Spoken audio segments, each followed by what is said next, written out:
Raise a drink, my friends. Today we are celebrating Lombardi Time Brews, now over 1 year old. So raise that drink, throw it back. And don't judge me. I'm on vacation. What's up, everybody? Welcome to another episode of Lombardi Time Brews, where I'm your host, John Del Rey. Yeah, on vacation, of all places, but that doesn't mean that the Packers still aren't going about their business. Of course, we know that they still had 2 training camp practices this week, one of them in the scorching hot weather with a heat index last I saw of like 106 in Green Bay. Not going to lie, this is one practice I'm not really upset that I'm not there for.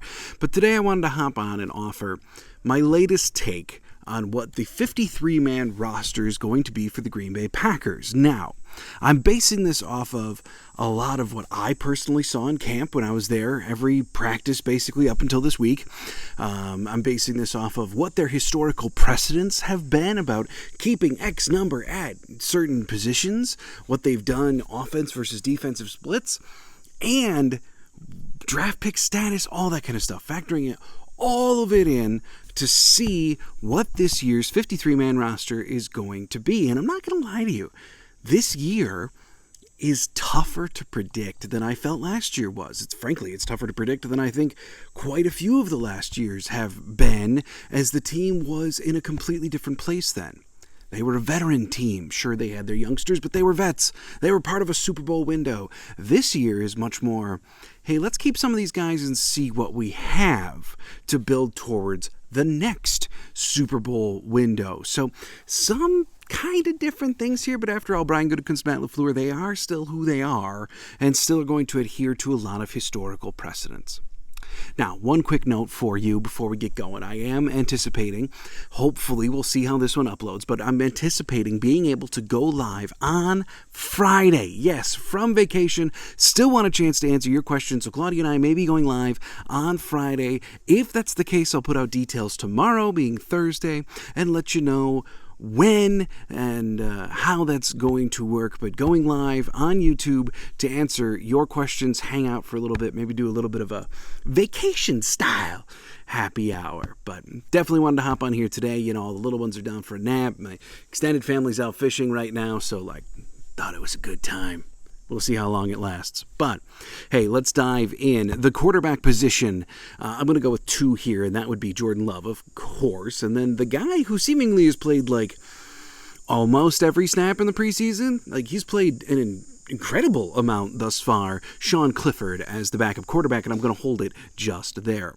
Now, the running back position, moving on to that, it's a little bit more wishy-washy, right? Patrick Taylor has been the standby guy now for a while. Your de facto running back 3, pass blocking, catching, special teams work, and he's done quite a bit of first-string special teams work in the preseason thus far. He even had a rushing touchdown the other day. But, of course, the apple of everyone's eye right now, especially while New Nichols is injured, while Tyler Goodson is injured, the apple of the eye of Green Bay happens to be Emmanuel Wilson, the UDFA from Fort Valley State.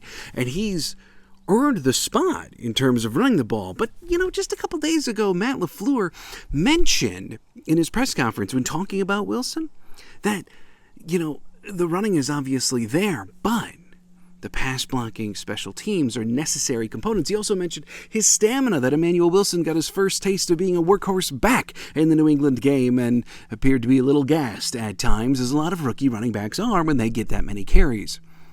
But then today, Matt LaFleur was asked again about Emmanuel Wilson, and he basically said, it's kind of hard to gauge him on pass blocking because we haven't seen him really pass block that much. You can't control what opposing defenses are going to call in preseason games, which, side note, is one of the reasons that joint practices is actually super valuable, because, if Matt LaFleur wants to see a particular player do a particular thing, he can walk across the field and say to the other head coach, for instance, Coach Belichick, and go, hey, blitz Emmanuel Wilson, I want to see what he does. They do that kind of thing all the time at joint practices. But On the whole, I digress. Matt LaFleur did say that it's quite difficult to see him do pass pro because he just hasn't had that many opportunities. Teams haven't blitzed that much in the preseason, so he hasn't had the opportunity to do that much pass blocking, which means they don't really know where he's at, but they want to create those opportunities for him, which means that they're certainly evaluating him for the running back 3 position. In spite of all of that, I'm going to say that the Packers actually go with something that they did last year, that they had done previously in years prior to that, and go with 2 running backs to start the 53. Those 2, of course, being Aaron Jones and A.J. Dillon. Shout out to A.J. Dillon, who had a very strong game against New England, by the way. But I think the fact that the Packers have 4 running backs, all contending for running back 3, injuries notwithstanding, that they have this guy that they just have ultra trust in Patrick Taylor, who they know they can get through onto the practice squad, that they've got this burgeoning future running back in Emmanuel Wilson, who I think is a UDFA from Fort Valley State. They're fairly confident that will make it to the practice squad. And then you got Goodson, who made it last year and has barely had a preseason this year. Plus, you've got 7th-round pick Lou Nichols from Central Michigan. I think they're confident that they can get multiple of them on the 16-man practice squad. And that depth allows them to not have to carry 3 on the initial roster. Now, I know some of you are going to hate that. Some of you really want Emmanuel Wilson to be running back 3. I get it. But if the Packers right now do not have 1,000,000% faith in him as a pass protector and on special teams, he's not going to be running back 3. This is one position where Matt LaFleur and Brian Gutekunst are not quiet about what they're looking for in that role. And they've been assessing Emmanuel Wilson out loud. So I think they're going to roll with 2 as it stands right now. The fullback position, of course, it's going to be Josiah DeGuara. At this point, Henry Pearson now, I don't know as if he's back in practice today, but I do know that he left the New England game with an injury. In addition to that, he, according to PFF, had a very lackluster game in terms of special teams against New England. And of course, if you're going to be kept on in some kind of role as a fullback depth tight end, you better be good at teams. And that it did appear to be a struggle for him against New England. So at the fullback position, they're keeping 1 Josiah DeGuara. Wide receiver, another conversation piece position, right? I think they're going to keep 6. I know the trendy topic right now is if you're only keeping 2 running backs, then you better keep 7 wide receivers, just like the Packers did in 2022.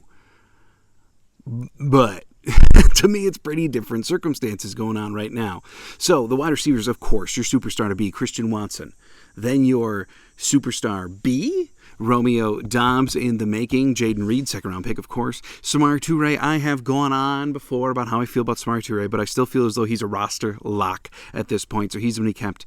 Dontavian Wicks, draft pick out of Virginia, blocking exceptionally well. His route running has looked good in camp, so I think they're going to be hanging on to him. And then wide receiver 6. Now, the injury to Bo Melton has made this decision easier. The injury to Grant Dubose thus far. Now he just started practicing again. Of course, he appeared in the New England game, looked good, had 2 catches. But nonetheless, he still did miss a huge chunk of camp and all of OTAs. So I think they go with 6 wide receivers, and number 6 would be Malik Heath, giving you a total wide receiver room of Watson, Doubs, Reed, Toure, Wicks, and Heath. And to the practice squad go Bo Melton and 7th-round pick Grant Dubose. Now, releasing both Nichols and Dubose would only be the 5th and 6th draft picks that Brian Gutekunst has ever released in their rookie year. But I think there's a couple things going in that favor. For one, the Green Bay Packers had 13 draft picks this year. 13! And even when we were sitting there at the draft in April, I was talking about, are they really going to keep all 13? Are they even going to make all 13 picks? And then they did! Well, now the question is, are they going to stick? If there's going to be a year where Brian Gutekunst is going to add some rookie cuts to that 4 that he's done historically, it's probably this year when he's got 13 of them. And some of them at positions where he's already got guys that are a lot more established. Or a guy like Malik Heath who's come in and outperformed his draft pick, Grant Dubose. We know how much Matt LaFleur likes Malik Heath to this point. We know that Malik Heath is an incredibly willing blocker. We know that he's a big-bodied receiver that the Packers look for. We know that he very easily could have been the 7th-round pick and just flip the narrative with Grant Dubose, who could have been a UDFA. So I think Heath sticks as wide receiver 6. I think Dubose is going to the practice squad. I think Bo Melton, in spite of my affection for him, is going to the practice squad, and you're left with 6 wide receivers. At the tight end position, of course, you have Luke Musgrave, who is absolutely unequivocally tight end 1. I mean, after all, as other people have identified, ever since Family Night, Luke Musgrave has basically played every single snap that Jordan Love's played. Those two have been linked at the hip ever since Family Night, meaning if Jordan Love's on the field, Musgrave's on the field. If Jordan Love isn't on the field, Musgrave's not on the field. That's a really big deal for planning purposes. So Luke Musgrave is, by all accounts, your tight end 1. Of course, tight end 2, your fellow rookie, Tucker Kraft. And then tight end 3. Now, I do think that they keep 3 tight ends, but the grand mystery here is I don't think tight end 3 is on the roster right now. Yeah, Musgrave 1, Kraft 2, no doubt about it. But look, Austin Allen, they said right after the injury to Tyler Davis that Austin Allen was going to get his chance. And yet, from the 2 training camp practices that have been public, that have been reported on, etc., we haven't seen a whole lot from Austin Allen. So I think that they may invest some resources in going and getting a guy to be that role that is more befitting of what exactly they're looking for. A special teams ace like Tyler Davis was? The role that Tyler Davis began to fill in the offense? Matt LaFleur even talked about it, that Tyler Davis had carved out himself a nice little role on the offense. And Rich Bisaccia referred to Tyler Davis following the injury as his right hand. That he feels as though he's lost his special teams right hand, and he's not used to it yet. And that's going to cause others to have to step up, both offensively and special teams-wise. And I'm just not sure that they see Austin Allen as much as a nice project as he is. I'm not sure that they view him in that mold right now. So maybe they go get I haven't seen him signed elsewhere. Maybe I missed it, but maybe they go get a Noah Gindroff, for instance. Maybe they sign a vet, even though I don't think that's very likely. But I do think there's going to be a third tight end on this roster. I just don't think we know his name yet. And by the way, I've seen a whole bunch of talk about Josiah DeGuara lately. Maybe not making the 53. But look, if you cut Josiah DeGuara, I know he's listed as a fullback now, but really, he's still a tight end fullback hybrid, like he's been. But at either one of those positions, he's the most experienced guy you've got. In fact, he's the only guy with NFL experience. Period. Sure, Austin Allen spent last year on the practice squad. But the only other guys you've got are Dre Miller, who now I guess has switched back to tight end after his time with the Giants wide receiver when he signed with the Packers as a wide receiver. He's got some practice squad time under his belt. But are you telling me that they're going to get rid of Josiah DeGuara, who might be their best blocking skills player? And the only one with NFL experience at the tight end position on the roster? Because Musgrave and Kraft are obviously both rookies. I'm not buying it. DeGuara may be on thin ice. Maybe he's performing under expectations. He still is this team's starting fullback, H-back, whatever you want to call it, still has the most experience even as an inline tight end on this roster. Keep in mind, Musgrave had an injury-shortened season last year, even in college. And as good as Musgrave has looked, there's not exactly a world of experience there. So, that's that. Now, the offensive line. The picture for the offensive line did get a little bit clearer yesterday when they released backup center Jake Hansen with an injury designation. Now, that did help to clear it up in some ways, because obviously it makes the guessing game easier. But what it really also did was it took away the number 2 center on the roster. I mean, officially, Hansen's been the number 2 center. Now that he's gone, what now? Sure, they've got Empey, they've got Cole Schneider. Sean Ryan did some work there in OTAs, but I haven't seen anything about that in training camp. John Runyon Jr.'s taken some snaps there. And then, of course, you have Zach Tom, who, frankly, I think it's looking like he's going to be the starting right tackle, barring some kind of development. So I think your starting offensive line is, I think their preferred A1 starting offensive line that they want to have is David Bakhtiari, Elton Jenkins, Josh Myers, John Runyon Jr., followed by Zach Tom at right tackle. And if you go look up some of those clips about Zach Tom playing right tackle against the Patriots, Zach Tom looks like a tackle. Like a tackle, for real. And I know there was another botched snap. There's another botched snap in practice yesterday. But Matt LaFleur has also mentioned that Josh Myers' blocking has gotten better every week. So while the snapping may still be a problem, we know that the blocking isn't. So, in terms of starting, Bach, Elton Jenkins, Myers, John Ray Jr., Tom, but then depth, Rasheed Walker, Yosh Nijman, Caleb Jones, I think they hang on to him in spite of the ankle injury. And then on the interior backups, Hansen being gone, I think really helps Royce Newman's case, whether we like it, love it, or despise it. But I think Newman still sticks, followed by last year's third-round pick, Sean Rhyan. Now, let's say that there's an injury to the center position, then my assumption is Tom slides into the center spot, fills in for Myers, and then Yosh or Walker go out to right tackle now that Walker is firmly in the conversation for who the swing tackle is. I don't love all that shuffling, but I do think it's probably the Packers' best option to this point. Looking at special teams real quick, Anders Carlson, I know he had another very rough day yesterday, kicking only 2 for 6. Now, there was a big crosswind. The 3 of his misses were from 51 and 52, respectively. So, sure, be concerned about it if you want. I've talked about why you shouldn't necessarily think that the Packers are going to bring in competition. I'm not going to say you shouldn't be concerned, but they're not bringing somebody else in, and I've articulated why. So Carlson at the kicker position, Orzik at the long snapper position, and because there's more to being a punter than just having a big old leg, I think Whelan is going to be out as the punter, and Pat O'Donnell hangs on for another year. I know you save money by doing the move from O'Donnell to Whelan. I know Whelan has a bigger leg, but I think Bisaccia trusts O'Donnell to be the holder, and I know they've mentioned how Whelan has gotten far better as a holder than when he first got here.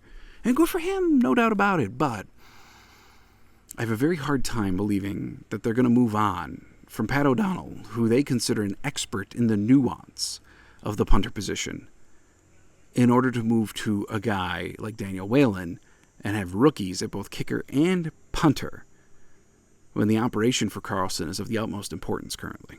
Now, when it comes to the defensive side of the ball, ultimately, I think this is the majority of the roster. After all, I have them keeping 26 of the 53 spots on roster on the defensive side of the ball, just like they did last in 2021. So just 2 short years ago, it was 26 guys on defense. And, offense had its fair share of questions. Wide receiver 6, running back 3, are they really going to get rid of draft picks? And I think ultimately, defensively, you're facing the same questions and more. And it starts at the defensive line position. Ultimately, I only have them keeping 5. Now, I know the last 2 years they've kept 6, but look at who those 6th individuals were. Last year it was Jonathan Ford, 7th-round pick, who they didn't activate for a single game. The year before that, it was Jack Heflin, who got incredibly minimal playing time. So ultimately, sure, the last 2 years they've kept 6 defensive linemen, but I gotta ask, what's the point? And they did those moves in years where the defensive line depth, I would argue, isn't as talented as it is this year, thanks to the additions of rookies Brooks and Wooden. So, why keep 6th if the 6th one is negligible at best, doesn't play at all? You can afford to have the guy be inactive every single game. And not only that, but Jonathan Ford isn't a draft pick this year. Now, they've talked about Ford being one of the most improved players on the roster to this point in camp, and he certainly is making an ambitious push as of late. But if it came down to it, would you rather keep a 6th defensive lineman who maybe will play a snap a game? Maybe. Or would you rather keep an UDFA like Brenton Cox? Or other difficult decisions like a 7th-round wide receiver, who I know ultimately I opted not to keep, but hey, these are the decisions the team is facing. Or even running back Emmanuel Wilson. I'd rather keep any one of those over a defensive lineman who sure is playing well as of late, but I'm nearly 100% confident they can get Ford on the practice squad. Because has he been playing that well? No, I think every team has their own Jonathan Ford. So, ultimately, at the end of the day, keep 5 defensive linemen, and those 5 would be Wyatt, Slayton, Kenny Clark, Brooks, and Wooden, and try to get Ford on the practice squad. At the edge position, like I was just mentioning, would you rather have Ford or Brenton Cox? Well, it's because I kept Brenton Cox. I have 6 edge: Preston, Gary, LVN, Enagbare, Hollins, and Cox. And what is certainly not only one of the deepest edge rooms in the NFL, but one of the deepest edge rooms we've ever seen in recent history for the Green Bay Packers. Now, Brenton Cox, we all know, if it weren't for his off-the-field issues at both Georgia and Florida, he could have been a mid-round pick. Had his college career could have gone differently, he might have been a top 100 pick. And as of late in camp, he's began to show the pass rush prowess that has given him that reputation, that pedigree.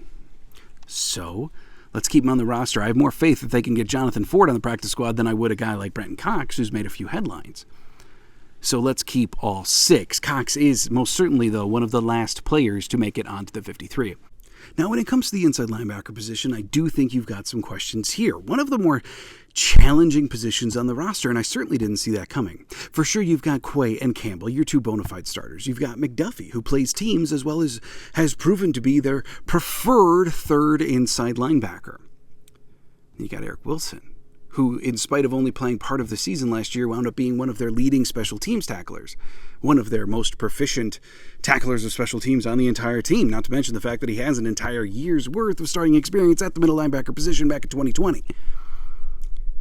But then you've got Tariq Carpenter, safety, converted to inside linebacker, 7th-round pick last year.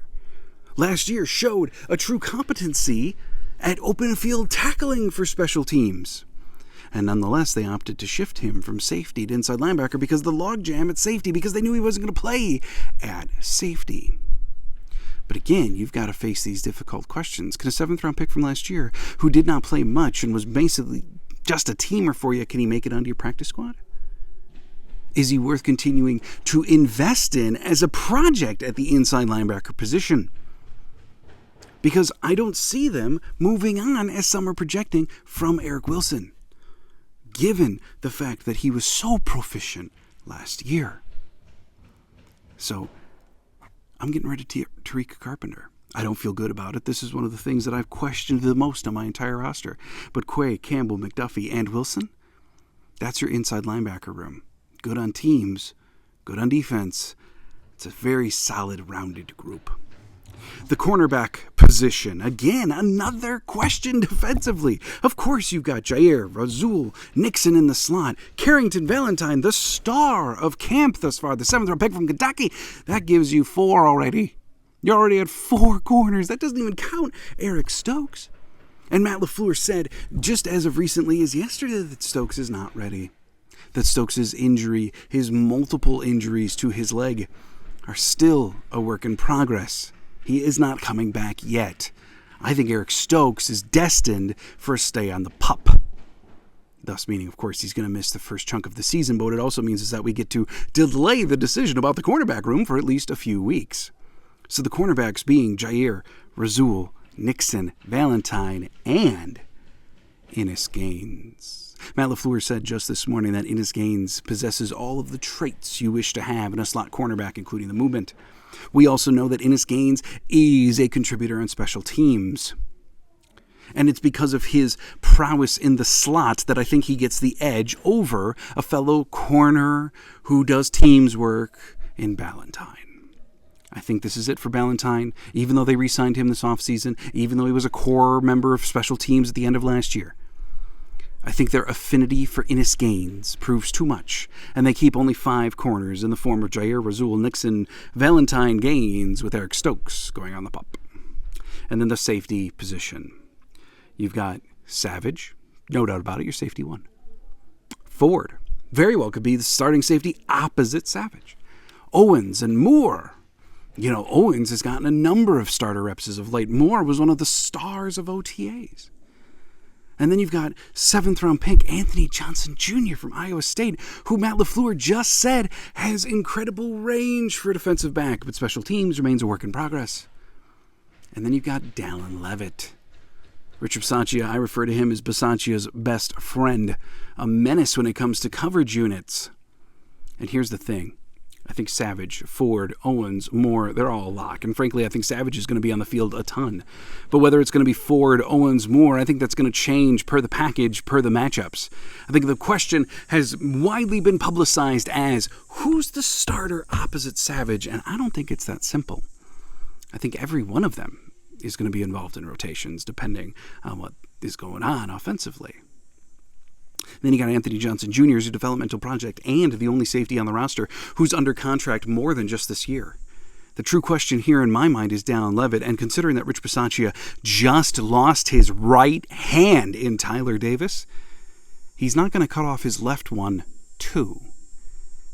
And if you don't think that Rich Bisaccia, a special teams coordinator, now the assistant head coach, has a fair say in personnel, I don't know what to tell you, because I'm pretty sure he does. So, if you're looking at the safety position, I'm going to go Savage, Ford, Owens, Moore, Anthony Johnson Jr., and Dallin Levitt. So ultimately, the roster breakdown here would be quarterbacks 2, running backs 2, fullback 1, wide receivers 6, tight ends 3, with one of them still on the way, maybe this week, maybe at cutdowns. Offensive line 10, specialists 3, defensive line 5, edge 6, inside linebacker 4, cornerback 5, safety 6, and there you have a 53-man Green Bay Packers roster. Thanks so much for joining me on Lombardi Time Brews. Like I said, I'm going to try to go live on Friday from vacation from the Northwoods. Going to try putting that together, and I will put out a post notification somehow, something, tomorrow when I figure out some of the details about Friday. Until then, I hope everyone is having an absolutely fantastic week. I know I'm thankful for this week, being able to get away for a bit, recharge the batteries, and really, for me personally, on this trip with my extended family here, spend some real time with them. I hope everyone has the exact same opportunity before the Green Bay Packers kick off for real soon enough. Thanks so much for joining me here on Lombardi Time Brews, not just today, but all year long, celebrating this first year at Lombardi Time Brews. And as always, go Pack Go.